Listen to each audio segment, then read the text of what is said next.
नमस्कार बच्चों आज हम संस्कृत विषय में पाठ 16 पढ़ेंगे। पाठ का नाम है सज्जना नाम संगति करणीया। सज्जनों की संगति करनी चाहिए।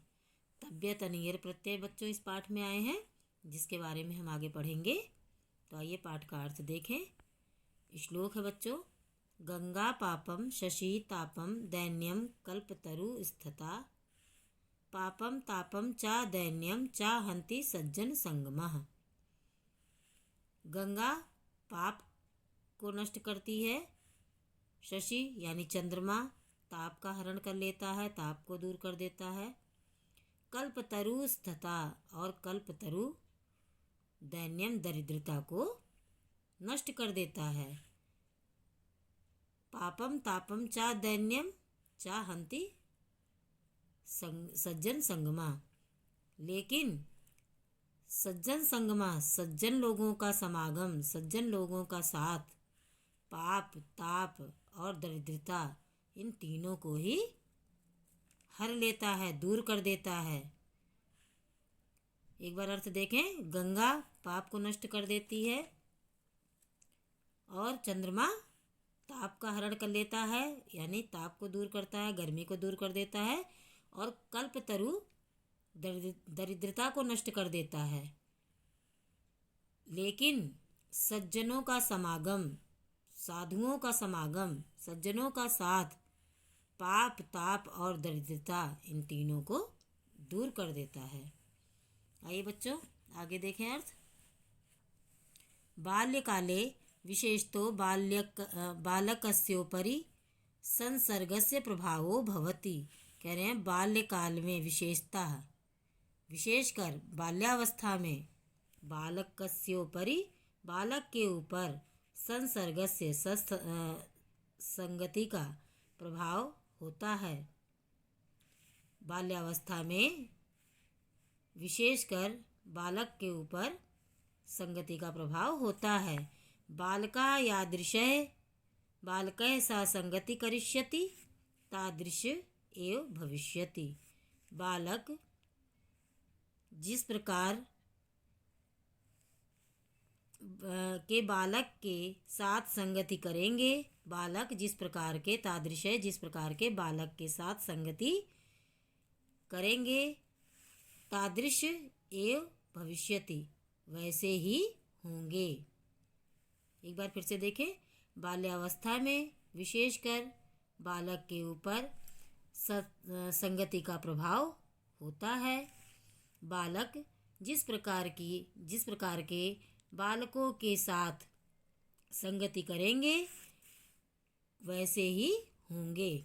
अतः बाल्यकाले दुर्जनैः सह संगति कदापि न करणीया। अतः इसलिए बाल्यकाले बचपन में दुर्जनैः दुष्टों के साथ संगति यानी दोस्ती कदापि ना करणीय कभी नहीं करनी चाहिए। इसलिए बचपन में दुर्जनों दुष्ट लोगों की संगति कभी भी नहीं करनी चाहिए। दुर्जना नाम संसर्गेण बहवो हानियो भवन्ति। दुर्जनों की संगति से बहवो अनेक हानियाँ होती हैं।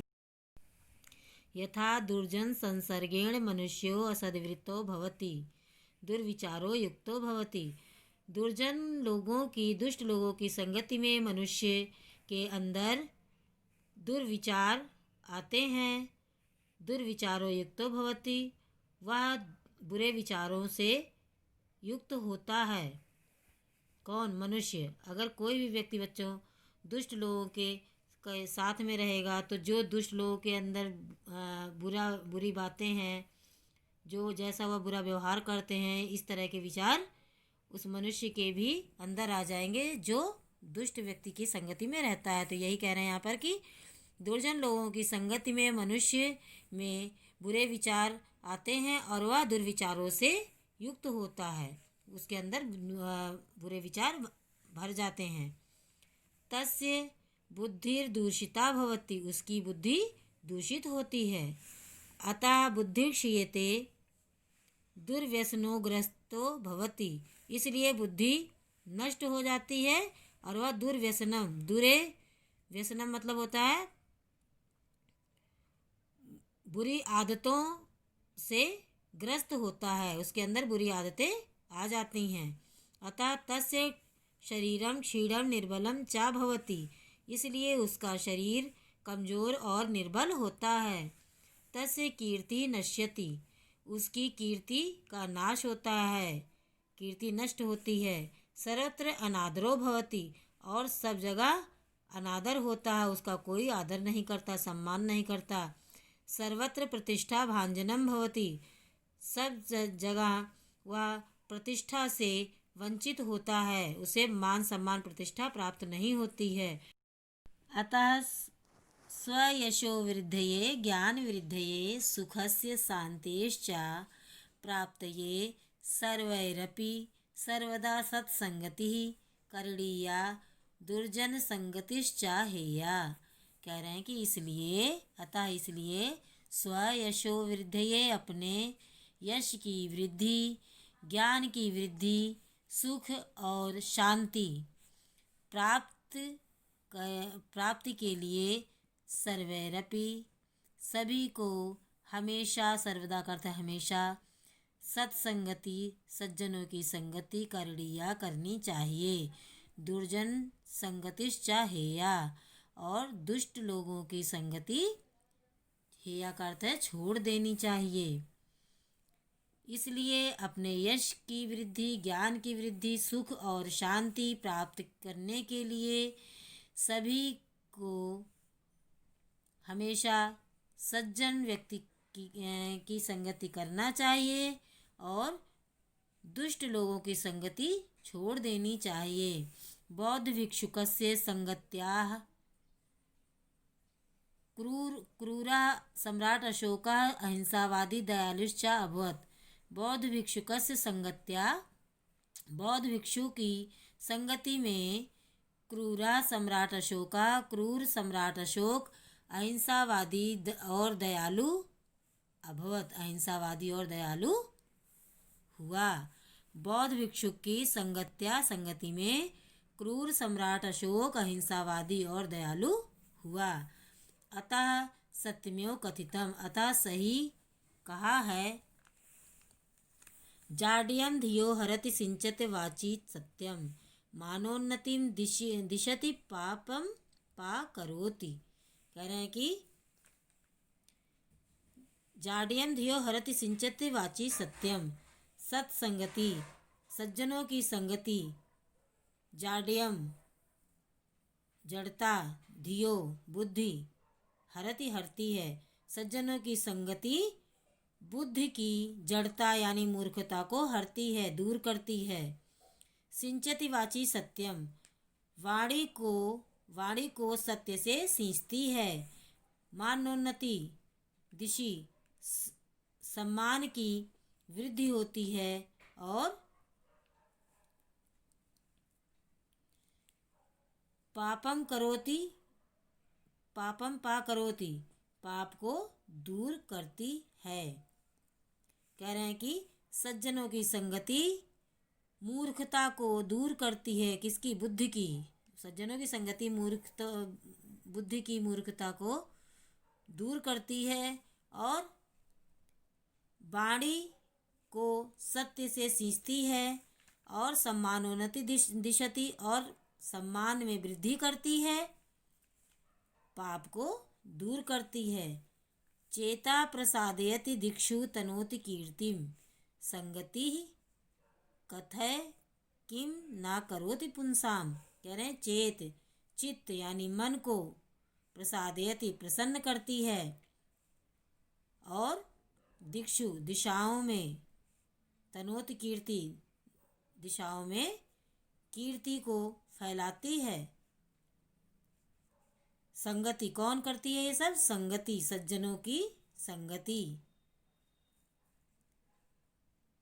कथय किम ना करोति पुंसाम, कहो संगति मनुष्य में क्या नहीं करती है, अर्थात सज्जनों की संगति मनुष्य का क्या भला नहीं करती है। एक बार फिर से देखें। चित्त को प्रसन्न रखती है, मन को प्रसन्न रखती है, सज्जनों की संगति मन को प्रसन्न रखती है, और दिशाओं में यश को फैलाती है।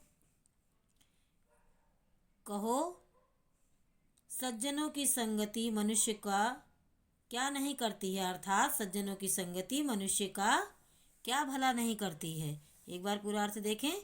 सज्जनों की संगति बुद्धि की जड़ता को, मूर्खता को दूर करती है, वाणी को सत्य से सींचती है, मान सम्मान में वृद्धि करती है और पाप को दूर करती है।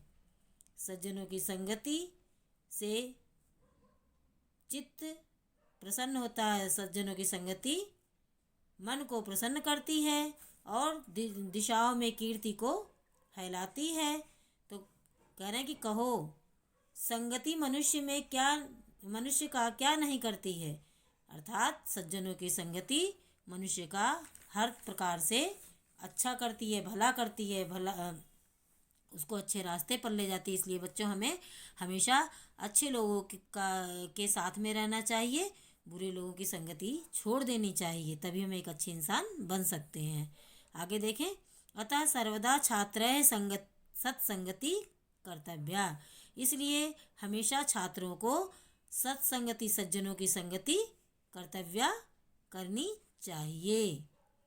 सत्संगति एव कुविद्यार्थिनम अपि सुविद्यार्थिनम करोति।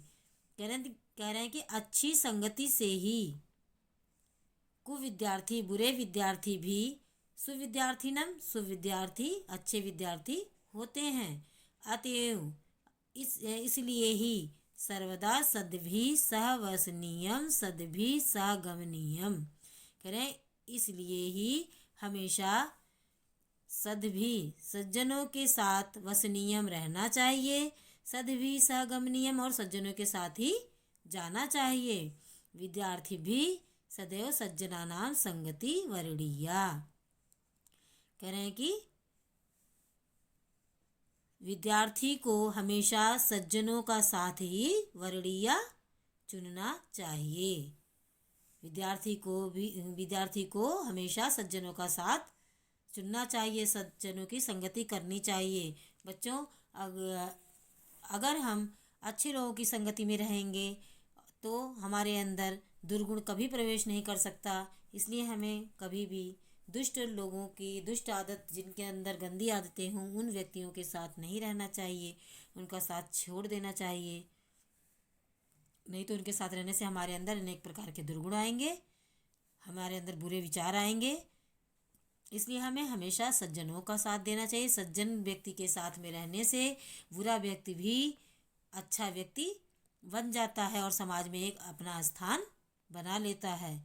इसलिए बच्चों, हमेशा आप अच्छे इंसान बनने के लिए अच्छे लोगों के साथ ही रहें और उनके अच्छे गुणों को अपनाएं, जिससे आप एक अच्छे इंसान बन सकें। आइए बच्चों, व्याकरण देखें। बच्चों, हमने अभी आपको बताया था कि इस पाठ में तव्यत और अनियर प्रत्यय का प्रयोग किया गया है और बताया था कि अभी हम आगे पढ़ेंगे। तो आप देखिए, यहाँ पर अनियर लिखा गया कि अनियर और तव्यत प्रत्ययों का प्रयोग क्रिया रूप में चाहिए के अर्थ में तथा विशेषण के रूप में योग्य अर्थ में किया जाता है। कह रहे हैं कि अनियर और तव्यत प्रत्यय का प्रयोग क्रिया रूप में, जब क्रिया के रूप में प्रयोग करते हैं तो चाहिए अर्थ में किया जाता है, और जब विशेषण के रूप में प्रयोग करते हैं तो योग्यता के अर्थ में किया जाता है। इन प्रत्ययों के साथ कर्ता में तृतीया विभक्ति तथा कर्म में प्रथमा विभक्ति का प्रयोग होता है। जब हम इन प्रत्ययों का प्रयोग बच्चों वाक्यों के साथ करते हैं तो कर्ता में तृतीया विभक्ति का प्रयोग करते हैं और कर्म में हम प्रथमा विभक्ति का प्रयोग करते हैं। यहाँ पर देखिए, तव्यत प्रत्यय में तव्य धातु के साथ जुड़ता है। कह रहे हैं कि तव्यत प्रत्यय जो है उसमें तव्य जो है वह धातु के साथ जुड़ता है और ता का लोप हो जाता है। यहाँ देख रहे हैं आप, ये ता है तव्यत में, इस ता का लोप हो जाता है, यानी यह ता जो है वह छिप जाता है। यहाँ पर देखिए उदाहरण दिया गया है, पठधन तव्यत, तो क्या बना पठधन तव्यत से पठितव्य। तो आप देख रहे हैं ता का लोप हो गया यहाँ पर, यानी ता छिप गया, उसको हटा दिया गया। इसी तरह से खाद धन तव्यत बराबर खादितव्य, यहाँ पर भी खादितव्यत तो नहीं हुआ, तव्य ही लगाया गया। तो आप हमेशा याद रखें, जहाँ भी तव्यत प्रत्यय है वहाँ पर धातु के साथ तव्य शब्द का ही प्रयोग करें। ता का जो हलंत के साथ ता है, जैसे यह हलंत के साथ है ता, इस ता का प्रयोग उसमें नहीं करना है। आइए बच्चों अगला देखें। तव्यत प्रत्यय वाले शब्द तीनों लिंगों में प्रयुक्त होते हैं। कह रहे हैं कि जो तव्यत शब्द प्रत्यय वाले शब्द होते हैं वह तीनों लिंगों में प्रयुक्त होते हैं। जैसे यहाँ पर बताया है, अब आप देख रहे हैं जैसे पठितव्य बना, तो इसका एक तरीके से रूप चला तीनों लिंगों में। पुल्लिंग में पठितव्या, स्त्रीलिंग में पठितव्या और नपुंसक लिंग में पठितव्यम, इस तरह से रूप चलता है। अगर इस प्रत्यय का प्रयोग आप स्त्रीलिंग में करेंगे तो पठितव्या लिखेंगे, पुल्लिंग में करेंगे तो पठितव्या लिखेंगे, और नपुंसक लिंग में अगर प्रयोग करेंगे तो पठितव्यम लिखेंगे। आइए बच्चों अब अनियर प्रत्यय देखें। अनियर प्रत्यय में अनीय धातु के साथ जुड़ता है और रा का लोप हो जाता है। अब आप देख रहे हैं जिस तरह से तव्यत प्रत्यय में तव्य धातु के साथ जुड़ता है और ता का लोप हो जाता है, उसी तरह से अनियर प्रत्यय में भी है बच्चों कि अनीय केवल धातु के साथ जुड़ता है और रा, ये अनियर में हलंत वाला रा है, इस रा का लोप हो जाता है। जैसे यहाँ पर देखिए पठ धन अनियर, धातु है पठ धातु, और अनियर में इसमें क्या होगा, अनीय जुड़ेगा, रा का इस रा का लोप हो जाएगा। तो क्या बनेगा, यहाँ पुल्लिंग भी साथ में लिखा है कि पुल्लिंग में बनेगा पठनीय। दृश्य धन अनियर तो क्या बनेगा, दर्शनीय, तो ये क्या बना, स्त्रीलिंग में हो गया। खाद धन अनियर तो खाद नियम, ये क्या हो गया, नपुंसक लिंग में हो गया। तो आप देख रहे हैं पठ धन अनियर बराबर पठनीय पुल्लिंग है, दृश्य धन अनियर बराबर दर्शनीय स्त्रीलिंग है, खाद धन अनियर बराबर खादनीयम नपुंसक लिंग है। तो बच्चों आपने देखा यहाँ पर तव्यत और अनियर प्रत्यय को हम धातु के साथ किस तरह से जोड़ते हैं, यह मैंने आपको पढ़ाया। इस कार्य को बच्चों आप अपनी कॉपी में लिखेंगे और याद भी करेंगे। केवल लिखने से कोई फ़ायदा नहीं है जब तक आप इसे याद ना करें। तो जिस तरीके से मैंने अभी बताया आपको, आप उसी तरह से समझेंगे और कॉपी में लिखकर इसे याद करेंगे। आइए बच्चों इस पाठ का शब्दार्थ देखें। शब्दार्थ है बच्चों, इस कार्य को भी आप अपनी कॉपी में लिखेंगे, लिखें और याद भी करेंगे, कॉपी में लिखेंगे भी और याद भी करेंगे। तो यहाँ पर देख रहे हैं आप संस्कृत में शब्द हैं और उनके सामने उन शब्दों के सामने हिंदी में अर्थ दिए गए हैं। संज्ञा पदानी संज्ञा शब्द है बच्चों। बाल्यकाले का अर्थ है बचपन में, संसर्गस्य का अर्थ है संगत का, दुर्जनय का अर्थ है दुर्जनों के द्वारा, पुंसाम का अर्थ है मनुष्यों का, हानिया का अर्थ है हानि, दुर्व्यसनम व्यसनग्रस्त बुरी आदतों से युक्त। क्रियापदान क्रिया शब्द है बच्चों। करणीया का अर्थ है करना चाहिए, हेया का अर्थ है छोड़ना चाहिए, कर्तव्या का अर्थ है करना चाहिए, प्रसादयति का अर्थ है प्रसन्न होते हैं, अपाकरोति का अर्थ है दूर करता है, वर्णीया का अर्थ है चुनना चाहिए। अव्यय पदानी अव्यय शब्द है बच्चों। सर्वदा, सर्वदा का अर्थ है हमेशा, यादृशय का अर्थ है जिस प्रकार, तादृशय का अर्थ है वैसे, सर्वत्र का अर्थ है सब जगह। तो बच्चों आपको मैंने शब्दार्थ पढ़ाया और समझाया, आप इसे कॉपी में लिखेंगे और याद करेंगे। और बच्चों पाठ 16 का आप एक पेज सुलेख सुंदर राइटिंग में लिखेंगे। बच्चों आशा करती हूँ मैंने जो भी पढ़ाया और समझाया आपको अच्छे से समझ में आया होगा। इसी के साथ धन्यवाद।